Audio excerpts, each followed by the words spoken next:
लीजिए सुनिए रबीन्द्रनाथ टैगोर की लिखी कहानी रामलाल की मूर्खता, मेरी यानी समीर गोस्वामी की आवाज में। जो ये कहते हैं कि गुरुचरण के मरते वक्त उनकी दूसरी स्त्री घर में बैठी ताश खेल रही थी, वे विश्व निंदक हैं, राई का पहाड़ बना देते हैं। असल में बहूजी तब एक पांव की पालथी पर बैठकर दूसरे पैर का घुटना ठोड़ी से लगाए कच्ची इमली, हरी मिर्च और मछली की चरपरी भुजिया के साथ खूब मन लगाकर बासी भात खा रही थी। बाहर से जब पुकार पड़ी तो चबाए हुए डंठल और जूठी पत्तल को फेंककर गंभीर मुंह बनाकर वे बोली, ए राम, बासी भात के 2 गस्से पेट में डाल लो, इतनी भी छुट्टी नहीं। इधर जब डॉक्टर ने जवाब दे दिया तब गुरुचरण के भाई रामलाल ने रोगी के पास बैठकर धीरे से कहा, दद्दा, अगर तुम्हारी वसीयतनामा लिखाने की तबीयत हो तो बताओ। गुरुचरण ने बहुत धीमे स्वर में कहा, मैं कहता हूं तुम लिख लो।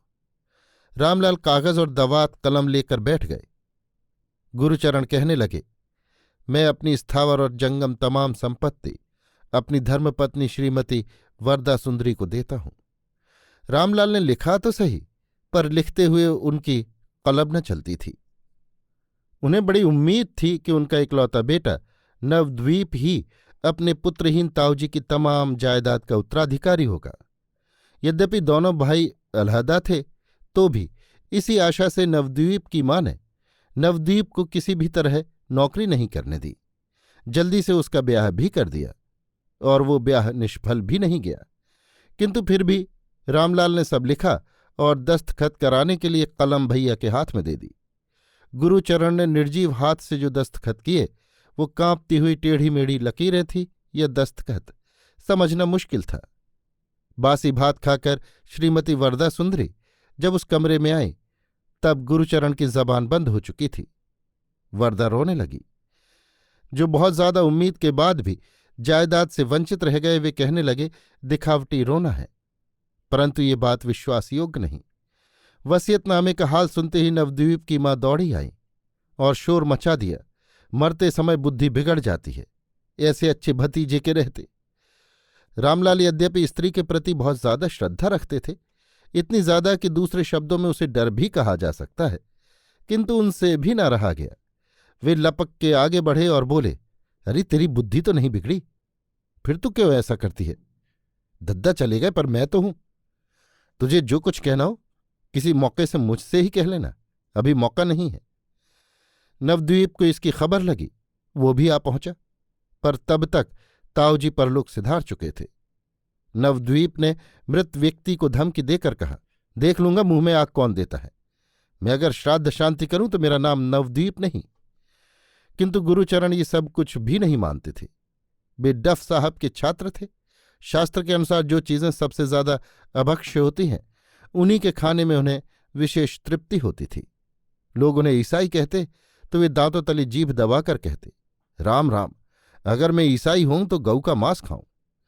जीवित दशा से जिसकी ये हालत थी, मरने के बाद तुरंत ही वो पिंड नाश के डर से जरा भी विचलित होगा, ये संभव नहीं। पर मौजूदा हालत में बदला लेने का इसके सिवा और कोई चारा ही न था। नवद्वीप को एक सहारा मिल गया, वो ये कि परलोक में जाकर उसके ताऊजी अवश्य ही भूखों मरेंगे।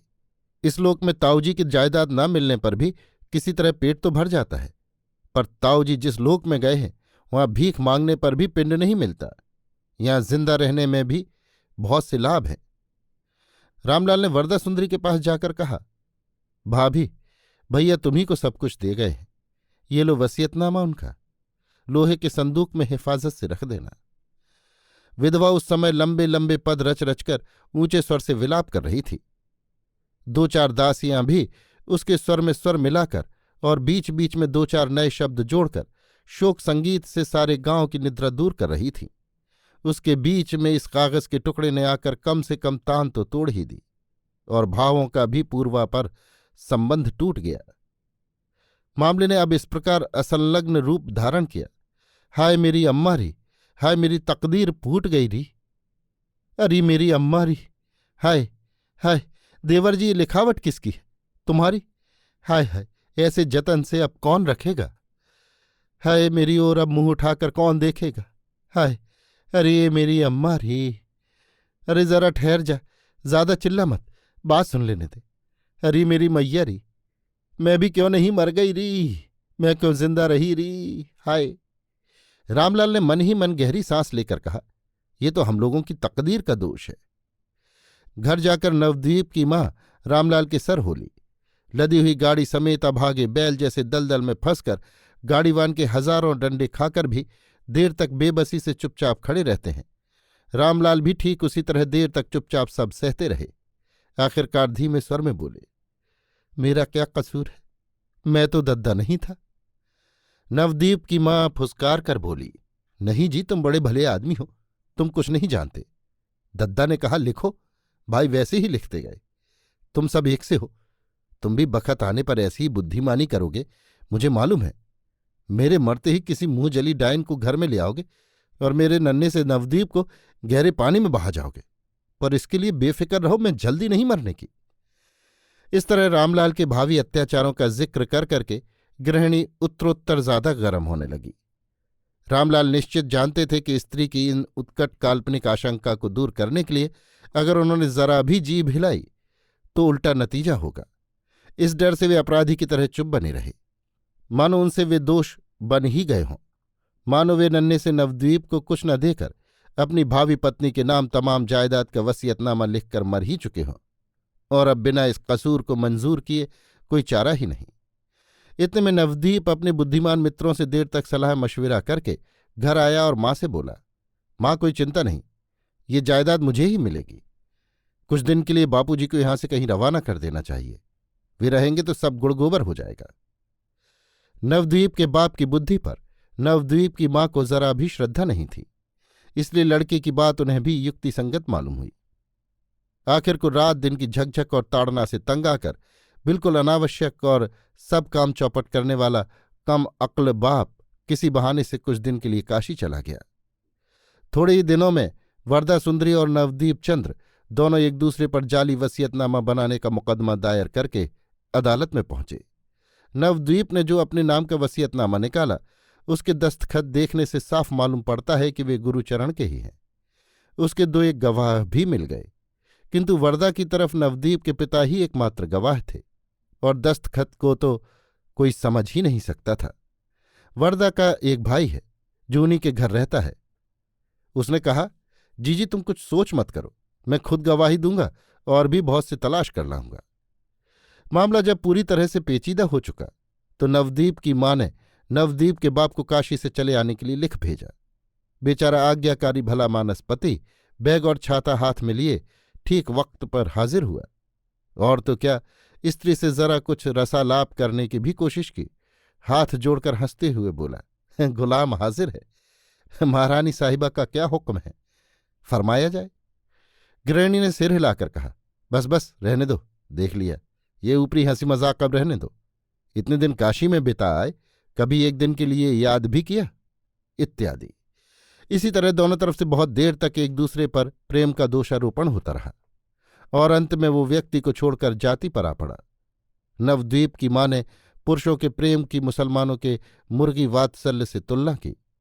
नवद्वीप के बाप ने कहा, स्त्रियों के मुंह पर शहद रहता है और हृदय में छुरी, किंतु ये बताना मुश्किल है कि इस मौखिक मिठास का स्वाद नवद्वीप के बाप को कब मिला।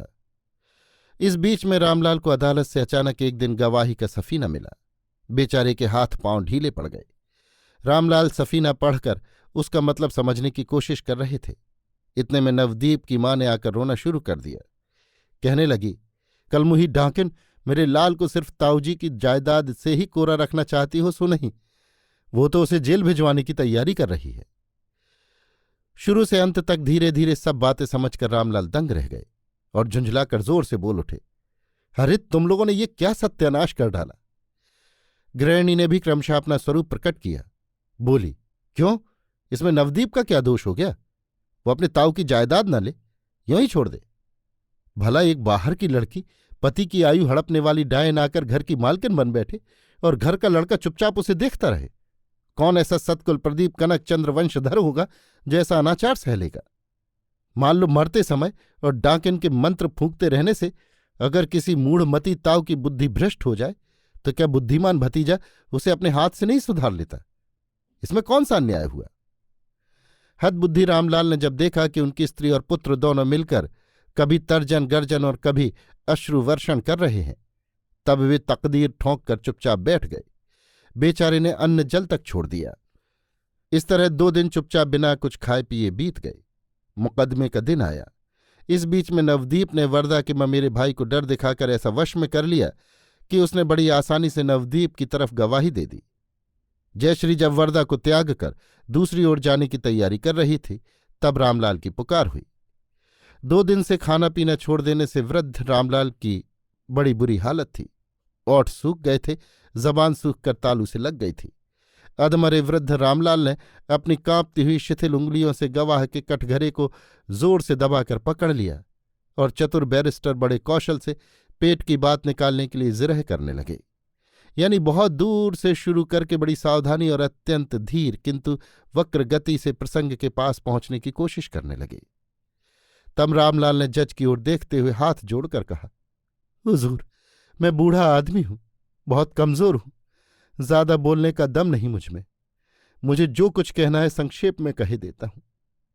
मेरे भाई स्वर्गीय गुरुचरण चक्रवर्ती मरते समय अपनी सारी जायदाद अपनी धर्मपत्नी श्रीमती वरदा सुंदरी को दे गए हैं। वसीयतनामा मैंने अपने हाथ से लिखा था और भाई साहब ने उस पर दस्तखत किए थे। मेरे पुत्र नवदीप ने जो वसीयतनामा दिखाया है वो झूठा है। इतना कहकर रामलाल कांपने लगे और तुरंत ही मूर्छित हो गए।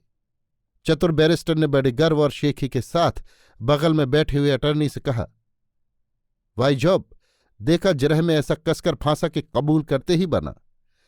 मेरा भाई जीजी के पास दौड़ा गया और बोला, बुड्ढे ने तो सब मट्टी ही कर दिया था, मेरी गवाही से मुकदमा संभल गया। उसकी जीजी ने कहा, अच्छा, आदमी को कौन पहचान सकता है, मैं तो बुड्ढे को भला आदमी जानती थी। जेल गए नवदीप के बुद्धिमान मित्रों ने खूब सोच विचार कर निश्चय किया कि बुड्ढे ने जरूर डरकर ऐसी गवाही दे डाली है। कटघरे पर जाकर बुड्ढा बुद्धि को ठीक नहीं रख सका।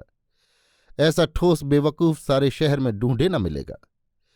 इधर घर लौटते लौटते रामलाल को जोरों का सन्निपात हो गया और 2-4 दिन बाद ही पुत्र का नाम लेते लेते बेचारा सर्वकार्य विध्वंसकारी नवदीप का अनावश्यक निर्बोध पिता इस संसार से सदा के लिए विदा हो गया। घर वालों में से किसी किसी ने कहा, और कुछ दिन पहले ही चला जाता तो अच्छा था। जिसने ये बात कही थी उनका मैं यहां नाम लेना नहीं चाहता। अभी आप सुन रहे थे रबीन्द्रनाथ टैगोर की लिखी कहानी रामलाल की मूर्खता, मेरी यानी समीर गोस्वामी की आवाज में।